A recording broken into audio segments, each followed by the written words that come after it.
নমস্কাৰ কি খবৰ সকলোৰে আশা কৰোঁ আপোনালোক কুশলে আছে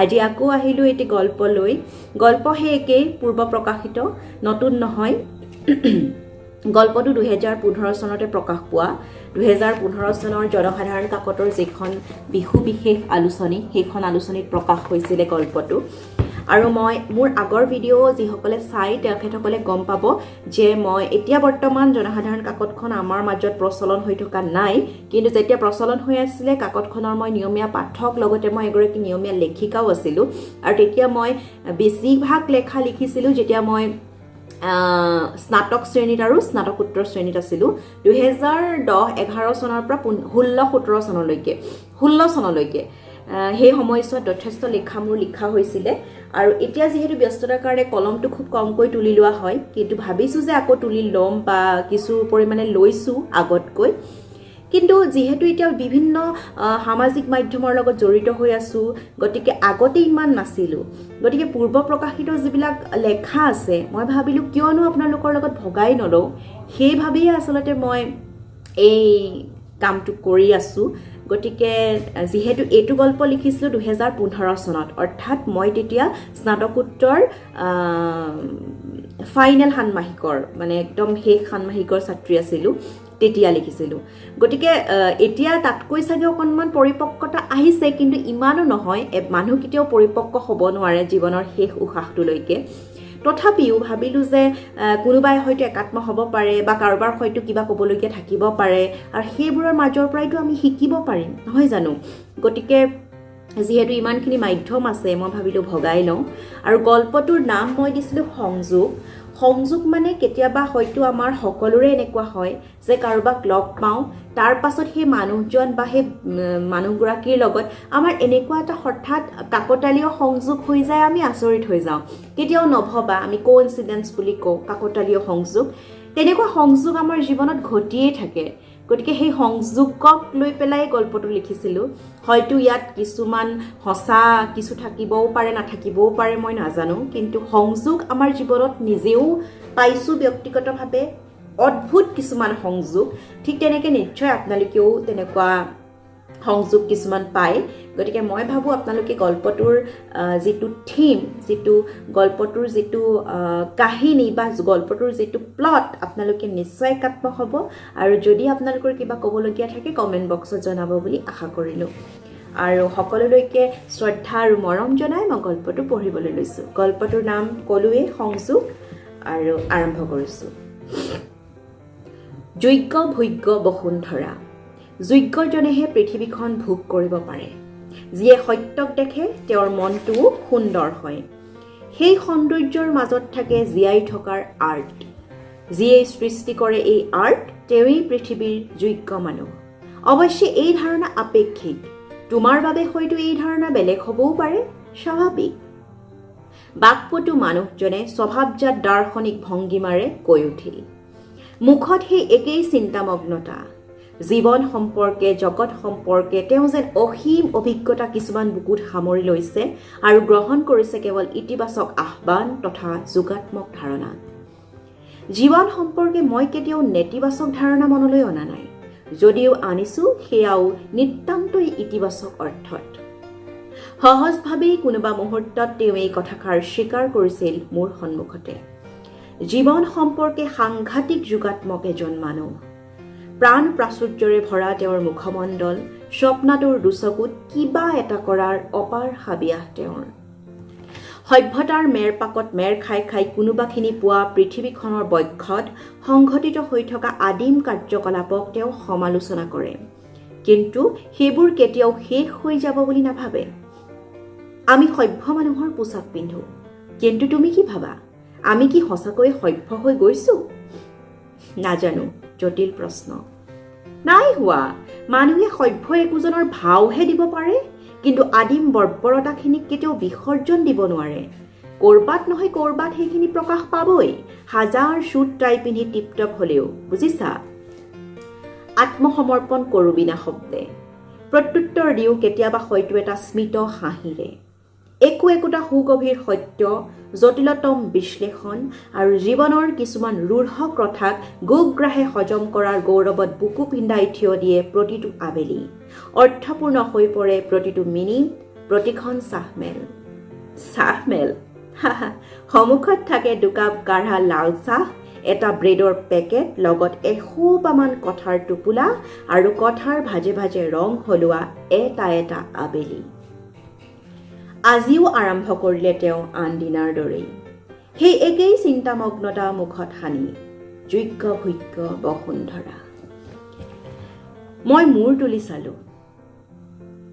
সেই একেই এখন ভাবুক মুখ, সপ্ৰতিভ চকু। তুমি একো নোকোৱা? কি কম? মই শ্ৰোতা, আপুনি কওক, মই শুনিম। কবা, আপত্তি কৰিবা, যুক্তি দিবা, তৰ্ক কৰিবা, যিমান পাৰা সিমান। তৰ্ক কৰিম, যুক্তি দিম, কম যিমান পাৰোঁ সিমান। কিন্তু কম কি মই? তেওঁৰ কথাত তৰ্ক কৰিবলৈ মোৰ হাতত যুক্তি শূন্য। তেওঁ এজন গৱেষক, গৱেষণা কৰাই তেওঁৰ কাম। তেওঁ খুচৰি খুচৰি বস্তুবোৰ চায়, সত্যক প্ৰকাশ কৰে, সত্যক বিশ্বাস কৰে। তেওঁ সত্যৱান, তেওঁ স্পষ্টবাদী। আচলতে মই তোমাৰ গল্পবোৰ একেবাৰে ভাল নাপাওঁ। কিয়?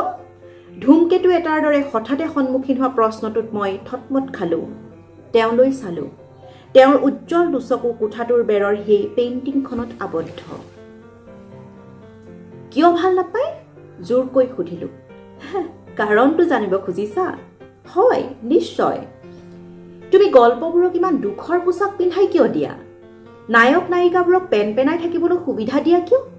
গল্পবোৰৰ সৃষ্টিৰ আঁৰত তুমি থাকা, সেইসমূহৰ মাজেৰে তুমি নিজক প্ৰদৰ্শন কৰা, হয়নে নহয়? হয় চাগে। তোমাৰ গল্প পঢ়ি এজন পাঠকৰ কি অনুভৱ হ'ব? তুমি যেন জীৱনত সুখৰ মুখ দেখিয়েই পোৱা নাই, নহয়নে? মই সুখী মানুহ নহওঁ। তেনেহ'লে তুমি কি দুখী মানুহ?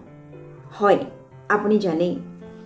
সুখ দুখৰ নিচিনা আপেক্ষিক ধাৰণাবোৰৰ বিষয়ে মই তোমাৰ লগত আলোচনা নকৰোঁ। এইসমূহৰ সম্পৰ্কে তোমাৰ যি ধাৰণা, মোৰ সেয়া একে নহ'বও পাৰে। হয়তো তুমি যিখিনি লৈ দুখী, সেই একেখিনি লৈ মই বহুত সুখত থাকিলোহেঁতেন। কিন্তু জানিবতো পাৰোঁ তুমি কিয় দুখী। আপুনি মোক ভালকৈ জানে, তাৰ পিছতো সুধিছে। মোৰ কথা শুনি তেওঁ মৌন। মোৰ পূৰ্বানুমানক নস্যাৎ কৰি তেওঁ ওলাই গ'ল কোঠাটোৰ পৰা। ভাবিছিলোঁ তেওঁ হয়তো গড়গড়াই উঠিব মই মোৰ জীৱন গাথাক দুখৰ পোছাক পিন্ধাই নিজক দুখী মানুহ সজোৱাৰ বাবে। ভাবিছিলোঁ তেওঁ হয়তো মোক খং কৰিব মই কিয় পজিটিভ নহওঁ। নাই, একোৱেই নকৰিলে তেওঁ। মাথো চাই ৰ'ল সন্মুখৰ ৰাস্তাটোলৈ, উদাসভাৱে বাৰাণ্ডাখনত ৰৈ। মৰা সাপ এডালৰ দৰে একা বেকাকৈ পৰি থকা ৰাস্তাটো জনশূন্য দেখা গৈছে। মৰা সাপ এডালৰ দৰে একা বেকাকৈ পৰি থকা যেন দেখা গৈছে ৰাস্তাটো। জনশূন্য ৰাস্তাটোত হাৰমেয় কেইটামানৰ বাহিৰে একো দেখা পোৱা নগ'ল। প্ৰখৰ ৰ'দ, ৰাস্তাৰ কাষৰ গছপাতবোৰো যেন ৰ'দত ভাগৰুৱা হৈ পৰিছে। চোকা ৰ'দ ছাতিয়ে যেন আমাৰ চকুকেইটাও পুৰি নিব। সৌৱা গছ এজোপাৰ তলত হাৰমেয় কেইটাও শুই পৰিল। জনশূন্য পথটিত কেৱল প্ৰভুত্ব বিস্তাৰ কৰিছে মহাপ্ৰলয়ংকাৰী জাক জাক ৰ'দে। কি চাইছে তেওঁ ইমান মন্দি ৰাস্তাটোলৈ? ইমান মন্দি। ৰ'দে গিলি পেলোৱা পথটোৰে সৌ সিফালৰ পৰা আহি আছে চহৰখনৰ এক চিনাকি চৰিত্ৰ, জীউমন। এক অদ্ভুত চৰিত্ৰ। জীৱনৰ চুনামীবোৰৰ সন্মুখত হাৰ নমনা জীউমন। কলৈনো গৈছিল জানো নৈশ বাছখনত উঠি? দুৰ্ঘটনাত বাওঁ হাতখনৰ লগতে সোঁ হাতৰ 3টা আঙুলিও হেৰুৱালে। ঘৈণীয়েক আৰু ল'ৰাটো থিতাতে শেষ।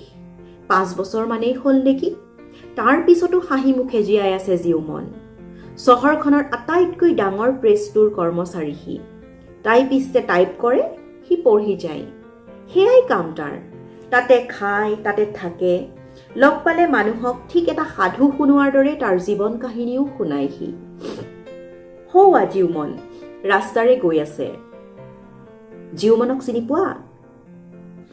পাওঁ, চমুকৈ উত্তৰটো দিলোঁ। কথা পাতিছা কেতিয়াবা? প্ৰেছলৈ যাওঁতে দুদিনমান দেখিছোঁ তেনেকৈ কথা পতা হোৱা নাই। পাতিবা, মই কেইবাদিনো পাতিছোঁ। সাংঘাতিক পজিটিভ মানুহ। জীৱনটোত আছে কেইটাৰ, একোৱেই নাই, তৰাং। তথাপি সি এজন সুখী মানুহ। তাৰ পৃথিৱীখনত সি সুখী। এটা স্মিত হাঁহিৰে তেওঁ বহু কিবা কিবি যেন বুজালে তেওঁৰ সেই চুটি সংলাপটিত। সেইজন মানুহ যাৰ লক্ষ্য কেৱল সত্যানুসন্ধান। আজিও সেয়া তেওঁ আৰম্ভ কৰিছে যোগ্য ভোগ্য বসুন্ধৰা। উষ্ণ চাহকাপত চুমুক দি তেওঁ অহৰহ মোৰ সন্মুখত উদঙাই গৈছে তেওঁৰ জীৱন দৰ্শন, জীৱনাদৰ্শ। মই শ্ৰোতা, মই সদায় শুনো। তেওঁৰ উপস্থিতিয়ে যেন মোৰ আবেলিবোৰক পিন্ধাই দিয়ে একো একোযোৰ দাৰ্শনিক পোচাক। মই আচৰিত নহওঁ। তেওঁ এজন গৱেষক, মনোবিজ্ঞানৰ কোনোবা জটিল বিষয়ৰ গৱেষক তেওঁ। সেইবোৰ মোৰ দুৰ্বোধ্য বিষয়। কিন্তু মই আচৰিত হওঁ, তেওঁ মোৰ ওচৰলৈ কিয় আহে? মই এজন গল্পকাৰ, মোৰ গল্প তেওঁ পঢ়ে। অকল সেইবাবেই? তোমাৰ গল্প মই ভাল নাপাওঁ, তেনেহ'লে কিয় এই সহজ স্বীকাৰোক্তি? জীৱন সম্পৰ্কে, জগত সম্পৰ্কে ইমান জটিল জটিল কথাবোৰ ক'বলৈ মোক কিয় বাছি ল'লে তেওঁ? শ্ৰোতাৰ অভাৱত? এজন ভাল শ্ৰোতা হোৱাটো সহজ নহয়। তোমাক মই ভাল পাইছোঁ, তুমি মোক বুজি পাইছা যেন মোৰ বোধ হৈছে। একমাত্ৰ তুমি, যাৰ লগত মই এইবোৰ কথা পাতি আবেলি কটাওঁ। কিয় আকৌ এটা সহজ স্বীকাৰোক্তি তেওঁৰ? মোৰ প্ৰতি তেওঁৰ ইমান আগ্ৰহ কিয়? ইমান বেছি? কথাবোৰে পাকঘূৰণি খায়। অ'ত খুন্দিয়াই ত'ত খুন্দিয়াই উৰাবলৈ বাট বিচাৰি নাপাই মনৰ ভিতৰতে গুজৰি গুমৰি সোমাই থাকে। ছোৱালীজনী এদিন দুদিনকৈ ডাঙৰ হৈছিল। ল'ৰাটো নিজৰ স্কুল বেগটো চম্ভালি ভায়েককো হাতত ধৰি লৈ যাব পৰা হৈ গৈছিল স্কুললৈ। ৰাস্তাই ৰাস্তাই উৎপাত কৰি যোৱা ভায়েকক চম্ভালিব পৰা হৈছিল। মাকৰ সংজ্ঞা নুবুজাকৈয়ে সিহঁত ডাঙৰ হৈছিল। মাক নামৰ সেই বিশেষ মানুহগৰাকী কাষত থাকিলেনো কেনে অনুভৱ হয় সেয়া সিহঁতে কল্পনাই কৰিব পৰা নাছিল। দিনটোলৈ ঘৰৰ বাহিৰলৈ ব্যৱসায়ৰ কামত ওলাই যোৱা দেউতাকক সিহঁতে চকামকাকৈহে দেখা পাইছিল। দেউতাক মানে সিহঁতৰ বাবে সদা ব্যস্ত এজন গুৰু গম্ভীৰ মানুহ, সকলোৱে ভয় কৰা এজন বছ। সিহঁতেও ভয় কৰিছিল। উঠ বুলিলে উঠ, বহ বহিলে বহ। প্ৰতিপত্তিশীল দেউতাকৰ গৰ্বেৰে গৰ্বিত হৈ সিহঁত ডাঙৰ হৈছিল। প্ৰয়োজনত কেতিয়াবা 10 টকা এটা বিচাৰিলেও সিহঁতে জোখতকৈ বেছি টকা পাইছিল দেউতাকৰ পৰা। সিহঁতৰ সুকোমল বুকু দুখনত অকণমান গৰ্বয়ো বাহৰ নপতাকৈ থকা নাছিল। সিহঁত ডাঙৰ মানুহ, সিহঁত ধনী মানুহ। এদিন দুদিনকৈ ডাঙৰ হৈছিল সিহঁত। লাহে লাহে সিহঁতে বুজি উঠিছিল যে তৃতীয় এটা সন্তান জন্ম দিবলৈ যাওঁতেই সিহঁতৰ মাকৰ মৃত্যু হৈছিল। কথাবোৰ অলপ অলপকৈ বুজি পোৱা হোৱাৰে পৰা সিহঁতৰ মনে মনে ভাৱ হৈছিল যে সিহঁত দুটা ইমান হৃষ্টপুষ্ট ল'ৰা ছোৱালী থকাৰ পিছতো মাকেনো বাৰু সেই তৃতীয় সন্তানটিৰ কথা কিয় ভাবিব লাগে? নিজেই গুচি গ'লগৈ দেখোন।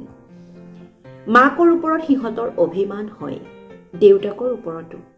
ইমান ব্যস্ত মানুহ, মাকৰ ওপৰত জমা হৈ থকা সিহঁতৰ অভিমানবোৰ ভাঙিবলৈ দেউতাকৰ হাতত পৰ্যাপ্ত সময়ৰ অভাৱ। ব্যৱসায়ী মানুহ। একঘেয়ামী দিনবোৰ তেনেকৈয়ে পাৰ হৈ হৈ গৈ আছিল। নতুনত্ববিহীন জীৱন দুটাক সামৰি লৈ নিজৰ দিশত আগবাঢ়িছিল সিহঁত দুয়ো। নতুনত্ব আহিছিল সিহঁতৰ জীৱনলৈ, ভাবিব নোৱাৰা ধৰণেৰে। কোনোদিনে সিহঁতে কল্পনাও কৰিব নোৱাৰা এটা দিন ৰৈ আছিল সিহঁতৰ বাবে। তাইৰ আৰু ভায়েকৰ বাবে নতুন হৈ পৰিছিল দিনবোৰ, একেবাৰে নতুন। পূৰ্বৰ দৰেই গতানুগতিকতাৰে আৰম্ভ হৈছিল সেই দিনটোও। সেইদিনাও ওলাই গৈছিল তাইৰ ভায়েক দেউতাকৰ লগত স্কুললৈ। তাইও সাজু হৈছিল কলেজলৈ বুলি। হঠাৎ সিহঁতৰ ওচৰৰে মদন দোকানী ফোপাই জোপাই সিহঁতৰ গেট খুলি সোমাই আহিছিল। কঁপিছিল মানুহটো। সংগতিবিহীন কথা বতৰা। কিবা এটা যে হৈছে সেইটো খাটাং। ফোপাইছে, কেৱল ফোপাইছে। একোবত সি পিছ হুহুকি দৌৰ মাৰিলে অহা বাটেৰে। কেৱল দৌৰিছে সি, পিছে পিছে তাই।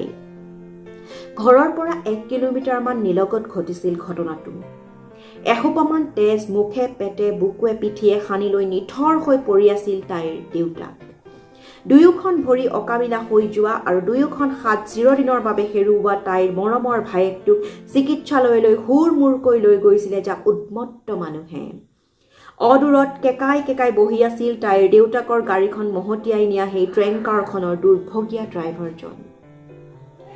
তাই মুখ হৈ ৰৈছিল, ৰৈ গৈছিল তাইৰ জীৱনৰ গতি। তাইৰ ভায়েকে হুইল চেয়াৰ এখনৰ লগত আৰম্ভ কৰিছিল জীৱনৰ আন এখন যুঁজ। এবছৰীয়া কেঁচুৱা এটাক চোৱা চিতা কৰাৰ দৰেই ভায়েকক শুশ্ৰূষা কৰাৰ এটা নতুন জীৱন আৰম্ভ হৈছিল তাইৰো। দেউতাকৰ টকা আছিল, উশাহ ল'ব পৰাকৈ অন্তত ভায়েকক শুশ্ৰূষা কৰিলে তাই। বিশাল ঘৰটোৰ একোণত দুটা কোঠাত জীৱন নিৰ্বাহ কৰে তাই আৰু ভায়েকে। প্ৰতিপত্তিশীল মানুহ ঘৰত উশাহ সলাবলৈও মানুহৰ অভাৱ হ'ল। ভায়েকৰ চিকিৎসাৰ নামত দেউতাকৰ সৰহখিনি টকা খৰচ হৈ যোৱাৰ পিছত তাই দিক বিদিশ হেৰুৱালে। বিধ্বস্ত হৈ পৰা টুলুঙা নাও এখনৰ দৰে তাই যেন জীৱনৰ নৈখনৰ কোবাল সোঁতবোৰৰ লগত যুঁজ বাগৰ কৰি থাকিল, আগবাঢ়ি বাঢ়ি গৈ থাকিল। জীৱন সম্পৰ্কে স্পষ্ট ধাৰণা এটা অনুভৱ কৰিবলৈ নৌপাওঁতেই তাইৰ জীৱনৰ প্ৰতি বীতশ্ৰদ্ধ হৈ পৰিল। তাই এটাই বুজি পালে যে জীৱন মানেই সংগ্ৰাম, পৰিশ্ৰম আৰু একোৱেই নাই। তাই জীয়াই থাকিব লাগিব, ভায়েককো এটা জীৱন দিব লাগিব। হাতত যিমান টকা আছিল তাই খৰচ কৰি পেলালে। দুটা জেৰক্স মেচিন, এটা কম্পিউটাৰ, এটা প্ৰিণ্টাৰ, কেমেৰা আদিবোৰক জীৱন যুঁজৰ আহিলা কৰি ল'লে তাই। পাছপৰ্ট ফটো মাৰিবলৈ, ছেমিনাৰ পেপাৰ বা লেখাৰ প্ৰিণ্ট নাইবা জেৰক্স কৰাবলৈ তাইৰ ওচৰলৈ মানুহৰ লাইন লাগে। তাই পইচা পায় আৰু তেনেকৈয়ে উশাহ লয় দুটি জীৱনে। এইজনীয়ে মই। এদিন দুদিনকৈ বয়সে ভাটি দিয়া মই। সপোন কেনেকৈ দেখে, আশা কেনেকৈ ৰাখে, এইবোৰ ক্ৰমশ পাহৰি পেলাবলৈ আৰম্ভ কৰা এজনী তেনেই সাধাৰণ মানুহ মই। মুখমণ্ডলত এক কঠোৰতা আঁকি লৈ চলাই নিছিলোঁ আনতকৈ পৃথক মোৰ জীৱনশৈলী। য'ত কোনো সম্ভাৱনা নাই তেনে জীৱন দুটাক সাৱটি লোৱা মোৰ আৰু মোৰ সহোদৰৰ প্ৰতি নাছিল কাৰোৰে একো অনুকম্পা। কাৰোৰে পুতৰ পাত্ৰ হ'বও বিচৰা নাছিলোঁ যদিও কেতিয়াবা আশা কৰিছিলোঁ কাৰোবাৰ পৰা এষাৰ সহানুভূতিসূচক কথা, এষাৰ মৰমৰ মাত। আমাৰ জীৱনশৈলীৰ প্ৰতি কোনোবা আগ্ৰহী হওক সেয়া মনে প্ৰাণে বিচাৰিছিলোঁ। কাৰোবাক একান্তভাৱে মোৰ মনৰ কথাবোৰ ক'বলৈ হৃদয়খনে হাহাকাৰ কৰি উঠিছিল। এখন নিৰ্ভৰযোগ্য বুকুৰ সন্ধান কৰি কৰি হৃদয়খন এটা সময়ত ভাগৰুৱা হৈ পৰিছিল। কেতিয়াবা কাৰোবাৰ সন্ধান পালে বুকুত জমা হৈ থকা শোকটো উকমুকাই উঠিছিল। তোমাৰ কথাবোৰ শুনি মোৰ দুখ লাগিছে, তোমাক মই নিজৰ কৰি ল'ব খোজোঁ, কিন্তু শকতকৈ দৰিয়া মানুহজনে মোৰ বৈঠকখানাৰ তিনিজনীয়া চোফাখনৰ একোণত বহি কৈ উঠিছিল। মই শংকা কৰা মতেই ভয় আৰু লালসাৰে উপচি আছিল তেওঁৰ বুকুখন। লালসা কেৱল অকামিলা ভাইটিক লৈ জীৱন নিৰ্বাহ কৰা মই ঘৰখনৰ একমাত্ৰ উত্তৰাধিকাৰী। বিশাল ঘৰ ভাৰী, বিশাল চৌপাশ। ভয় মোৰ লগত এবছৰীয়া কেঁচুৱা এটাৰ নিচিনা মোৰ সহোদৰ। বিয়াৰ পাছত তোমাৰ ভাইটিক ক'ত ৰাখিবা? মোৰ লগতে। মোৰ খাৰাংখাজ উত্তৰত মুখমণ্ডলত চৰম বিৰক্তিৰ ভাৱ প্ৰকট হৈ উঠিছিল সেই দৰিয়া মানুহজনৰ মুখখনত। বহু আগ্ৰহ আহিছিল তেনেকুৱা। এসোপামান উচ্ছ্বাস লৈ অহা তেনেকুৱা আগ্ৰহী মনবোৰত হঠাতে কলীয়া ডাৱৰ এগাল মানে ভিৰ কৰিছিলহি। তেনেকুৱা আগ্ৰহৰ প্ৰতি মোৰ আস্থাবোৰ ক্ৰমশ শূন্য হৈ পৰিবলৈ আৰম্ভ কৰিছিল। জীৱনত একো নাই। জীৱনত পোৱা নোপোৱা লাভ লোকচানৰ হিচাপ কৰিলে উত্তৰটো সদায় শূন্যই ওলায়। সন্মুখৰ সুখ নতুবা দুখৰ প্ৰতিটো মুহূৰ্তক জীৱনৰ অবিচ্ছেদ্য অংশ বুলি ভাবি লৈ আগবাঢ়ি যোৱাতেই আছে জীৱনৰ সাৰ্থকতা। তেনে এক জীৱন দৰ্শন লৈয়েই জীয়াই থকাৰ কচৰত আৰম্ভ কৰিছিলোঁ। দিনবোৰ যিমানেই আগবাঢ়িছিল সিমানেই বাদ দিছিলোঁ সপোন দেখাৰ হাবিয়াস। সপোন, সম্ভাৱনা, আশা আদি শব্দবোৰক জীৱনৰ অভিধানখনৰ পৰা বাহিৰ কৰি দিছিলোঁ, যিবোৰ শব্দৰ মই কোনো অৰ্থ বিচাৰি নাপাওঁ। দিনবোৰ বাগৰিছিল। মোৰ চকুমুখত বয়সে স্পৰ্শ কৰিছিল। মোৰ প্ৰতি থকা আগ্ৰহৰ সংখ্যা ক্ৰমশ হ্ৰাস পাবলৈ আৰম্ভ কৰিছিল। বয়সে আঁচোৰ পেলোৱা মোৰ দৰে ছোৱালী এজনীৰ যে এখন নিৰ্ভৰযোগ্য বুকুৰ সন্ধান কৰি থকাটো অৰ্থহীন সেয়া হাড়ে হিমজুৱে বুজি উঠিছিলোঁ। কিন্তু হঠাতে এই আগ্ৰহ এই মানুহজনৰ কিয় এনে আগ্ৰহ মোৰ প্ৰতি? সেইজন মানুহ যিয়ে ঘণ্টাৰ পিছত ঘণ্টা কৈ যাব পাৰে জীৱনৰ পজিটিভ কথাবোৰ, যিয়ে ৰঙীন কৰি তুলিব পাৰে এটা এটা গোমা আবেলি, সেই মানুহজন যিয়ে অনায়াসে কৈ দিছে যোগ্য ভোগ্য বসুন্ধৰা। মই প্ৰেমাকাংক্ষী নহওঁ, কিন্তু কি আছে এই মানুহজনৰ জীৱন আদৰ্শত? এইকেইখনৰ দুটা ফটোকপি দিয়াচোন। মানুহজনে আগবঢ়াই দিয়া কাগজকেইখনৰ এখন জেৰক্স মেচিনটোত সুমুৱাই দি তেওঁলৈ চালোঁ। এখন শান্ত সৌম্য মুখ, সুগভীৰ এহাল সপ্ৰতিভ চকু। সেয়াই আৰম্ভণি। তাৰ পিছৰে পৰাই সেই তজবজীয়া স্ফূৰ্তিবাজ মানুহজনৰ প্ৰতিটো লেখা, প্ৰতিটো শব্দ মই টাইপ কৰি উলিয়াওঁ। তেওঁৰ কাপেৰে ওলোৱা প্ৰতিটো গল্পৰ পজিটিভনেছ বিচাৰোঁ। সেইজন মানুহ যিয়ে মন দি শুনে মোৰ লৰক বৰক জীৱন কথা, যিয়ে অনায়াসে কৈ দিব পাৰে তোমাৰ গল্প মই একেবাৰে ভাল নাপাওঁ, যাৰ দুচকুত জিও মন এজন সফল মানুহ। মোৰ ভাইটি এই পৃথিৱীৰ এক সফল সত্তা। ওচৰৰ মহাবিদ্যালয়খনৰ মনোবিজ্ঞানৰ অধ্যাপক তেওঁ। মোৰ জানিবলৈ মন যায় তেওঁক। ময়ো যেন নিজক সঁপি দিওঁ তেওঁৰ ওচৰত প্ৰতিখন চাহমেলত, প্ৰতিটো আবেলিত। মানুহ জীৱশ্ৰেষ্ঠ, কোনে বাৰু কৈছিল এই কথা কোৱাচোন? নাই, সঠিককৈ মনত নাই। হা হা, সঠিককৈ মোৰো মনত নাই, কিন্তু কোনোবা মানুহেইটো কৈছিল নহয় জানো? হয়। তেনেহ'লে চোৱাচোন, মানুহে নিজকে নিজে জীৱশ্ৰেষ্ঠ বুলি কৈ কি কি কাম কৰি আছে? পৃথিৱীৰ য'ত যিমান গণ্ডগোল তাৰ প্ৰায়খিনিয়েইটো মানুহৰ বাবেই। যদি পৃথিৱীৰ দৰে আন কোনোবা গ্ৰহত মানুহৰ নিচিনা কথা ক'ব পৰা প্ৰাণী থাকিলেহেঁতেন, মানুহে নিজকে নিজে যে জীৱশ্ৰেষ্ঠত্ব দাবী কৰা কাৰবাৰটোত বৰ ৰস পালেহেঁতেন নহয়নে? মই বাগৰি পৰোঁ হাঁহিত। বৰ অদ্ভুত মানুহ। জানিবলৈ মন যায় তেওঁৰ ঘৰুৱা কথা। কোন কোন বা আছে ঘৰত? সুধিবলৈও বেয়া লাগে। জানিবা, অতি সোনকালেই জানিবা। লগতে এটা ছাৰপ্ৰাইজো থাকিব তোমাৰ বাবে। ছাৰপ্ৰাইজ? কি বা সেইটো? মনটো সুখেৰে ভৰি পৰে মোৰ। মোৰ বাবে এটা ছাৰপ্ৰাইজ? মোক লৈ বাৰু কি ভাবে তেওঁ? তেওঁ মোক বুজি পোৱা একমাত্ৰ মানুহ যেন বোধ হয় মোৰ। এটা হাঁহি, অলপ আশাই যেন মোৰ কলিজাখনত টোকৰ মাৰেহি। সপোন এটা দেখিব পৰাকৈ সময় এতিয়াও পাৰ হৈ যোৱা নাই। ভাবিয়েই যেন কিবা ভাল লাগি যায় মনটো। জীয়াই থকাৰ এটা আৰ্ট সৃষ্টি কৰিবলৈ যেন মোৰ মন যোৱা হ'ল ক্ৰমশ। সপোন দেখিবলৈ যেন বুকুখনে হাহাকাৰ কৰিবলৈ আৰম্ভ কৰিছে আকৌ এবাৰ ক্ৰমশ। যোগ্য ভোগ্য বসুন্ধৰা, আখৈ ফুটাদি ফুটে তেওঁৰ মুখত। শুনি আমনি নলগা এই কথাবোৰৰ মাজত সোমাই থাকে জীৱন কিম্বা আত্মপ্ৰেমৰ গোপন মন্ত্ৰ। মই যেন সলনি হৈছোঁ লাহে লাহে। তেওঁৰ আগ্ৰহৰ মাজত মই যেন বেলেগ কিবা এটা বিচাৰি পাইছোঁ। মোৰ দোকানৰ বাওঁফালৰ খিৰিকীখনেৰে তেওঁৰ ভাড়াঘৰটো দেখা পায়। কালি তেওঁ নাহিল। কিয় বা নাহিল? কথাটো মই বিশ্বাসত লোৱা নাছিলোঁ মানে বিশ্বাস কৰিব পৰাকৈ একো থলো বিচাৰি পোৱা নাছিলোঁ মই। কিছুমান কথা বিশ্বাস কৰিবলৈ কিছুমান নিৰ্দিষ্ট বিশ্বাসযোগ্য সমলৰ দৰকাৰ, নতুবা সেই কথা কোৱা মানুহজন বিশ্বাসযোগ্য হোৱা প্ৰয়োজন। কিন্তু সেই নিৰ্দিষ্ট কথাটো বিশ্বাস কৰিবলৈ উক্ত এটা দিশো মজবুত নেদেখিলোঁ মই। কথাটো মোক ৰাজেনৰ ভনীয়েক মালাই গৈছে। হয়, কালি তেওঁ নাহিল। কিবা অসুবিধা হ'ল নিশ্চয়। আৰু মালাৰ স্বভাৱৰ বিষয়ে মই ভালকৈ জ্ঞাত। মিছা কথাৰ ভঁৰাল। ক'ৰবাত যদি এটা কথা শুনে, এঘণ্টা নহওঁতে আৰু 10টামান কথা তাত যোগ হয়হি। সৰু তিল এটাৰ পৰা সামান্য কথা এটাক তাল কৰি দিয়া স্বভাৱটো তাইৰ বহুদিনীয়া।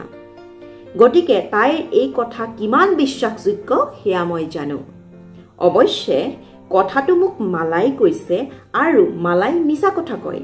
সেইবাবেই যে কথাটো মই বিশ্বাস কৰা নাই, কথাটো অৱশ্যেই তেনেকুৱা নহয়।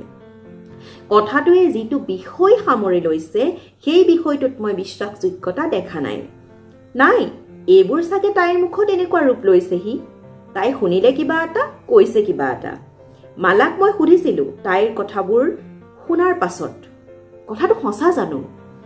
তাই উত্তৰটো ইমান চিঞৰি দিছিল যেন মই তাইক বিশ্বাসত নলৈ মোৰ অজ্ঞাতেই এটা ডাঙৰ ভুল কৰি আছোঁ। সি যি কি নহওক, মই যেন আজি পূৰ্বতকৈ অলপ ব্যস্ত হৈ পৰিলোঁ।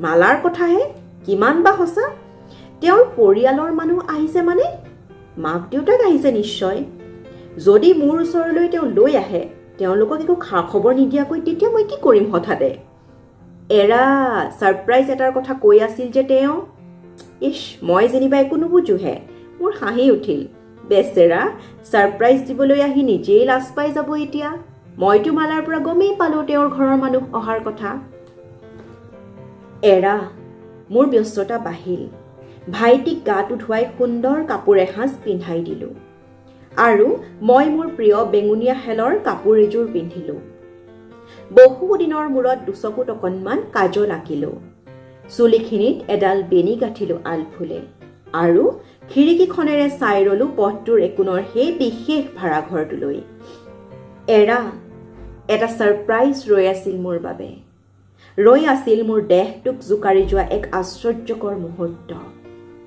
ভাড়াঘৰটোৰ চোতালৰ এমূৰৰ কাপোৰ মেলা ডাংডালত মেলি থোৱা আছিল টিকটিকীয়া ৰঙা এযোৰ চাদৰ মেখেলা এটা ৰঙা ব্লাউজ এটা পেটিকোট আৰু লগত কেইটামান সৰু সৰু শাৰ্ট আৰু হাফ পেণ্ট চোতালত সেয়া তেওঁ দুহাতেৰে এখন হুইল চেয়াৰ খামুচি য'ত বহি আছিল এটি অকণমানি নিষ্পাপ কণমানি এৰা মালাৰ কথাবোৰ দেখোন সঁচাই আছিল নমস্কাৰ সেইটোৱে আছিল গল্পটো এয়াই সংযোগ ক'ৰবাত যদি জীৱনৰ সত্যবোৰ বিচাৰি পাইছে নিশ্চয় কমেণ্ট কৰিব এনেকুৱা অনাকাংক্ষিত কাকতালীয় কেতিয়াবা হয়তো পজিটিভ কেতিয়াবা নেগেটিভ কেতিয়াবা কাৰোবাৰ বাবে ভাল লগা কাৰোবাৰ বাবে বেয়া লগা সংযোগ ঘটিয়ে থাকে নহয় জানো গতিকে গল্পটো তেনেকুৱাই আছিলে আশা কৰোঁ আপোনালোকৰ ভাল লাগিল আপোনালোকৰ মতামতৰ বাবে বাট চাই ৰ'লোঁ আৰু যদি ভাল লাগিল আৰু যদি এনেকৈ আৰু মোৰ প্ৰকাশিত লেখা লাগে আপোনালোকে বিচাৰে